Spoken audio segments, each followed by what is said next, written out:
May of last year when we decided to make the push to get into the new worship center, we knew that it was going to really stretch us in our faith and in our finances. There was no doubt in our mind that it was time to move. But since then, we've just had some bills that we haven't been able to catch up on. And also to bring us current with our missionaries, the Hows in China and the Georges in India. Instead of trying to cut budgets, to be able to continue to fully fund all of our programs. This is a great opportunity to give above and beyond what we normally give. This allows God to bless us even more abundantly.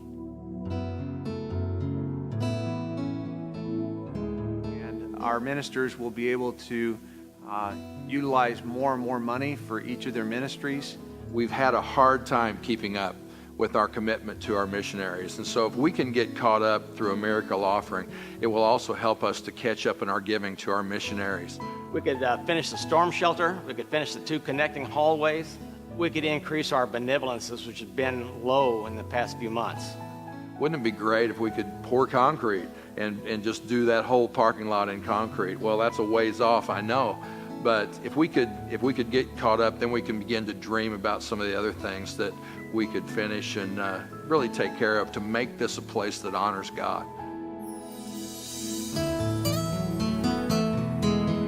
It was back in April of 2011. Our church had just been hit by a tornado.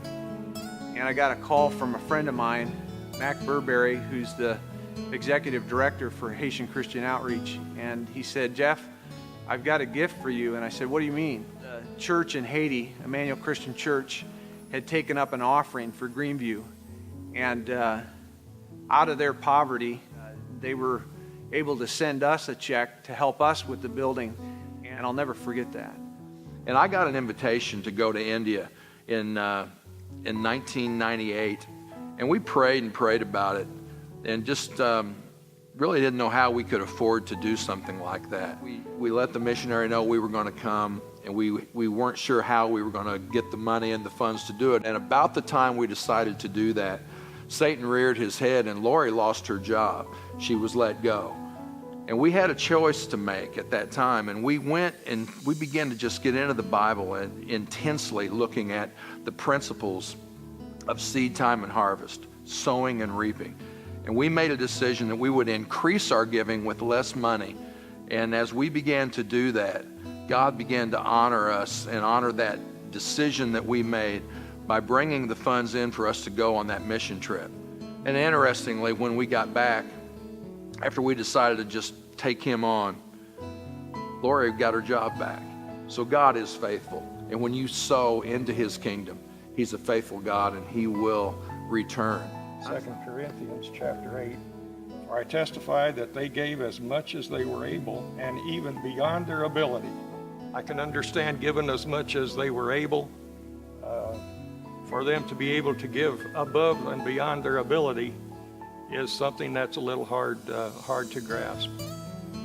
We can only do that if we let God be in control.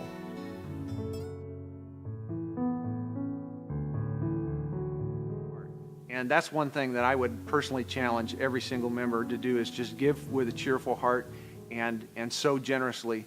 And without fail, God will bless you. Pray about what God wants you to do.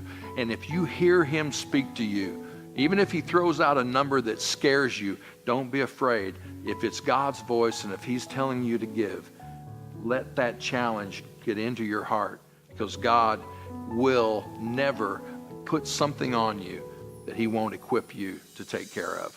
If we do this on our own, it's just going to be another offering. If we let go and let God control and let him direct in our giving and our minds and our prayers, then it can be a miracle offering. Give until it is kind of uncomfortable. Put God to the test that he will throw open the floodgates and pour out his blessings on us. I know what God can do if we will only do what we've been asked to do.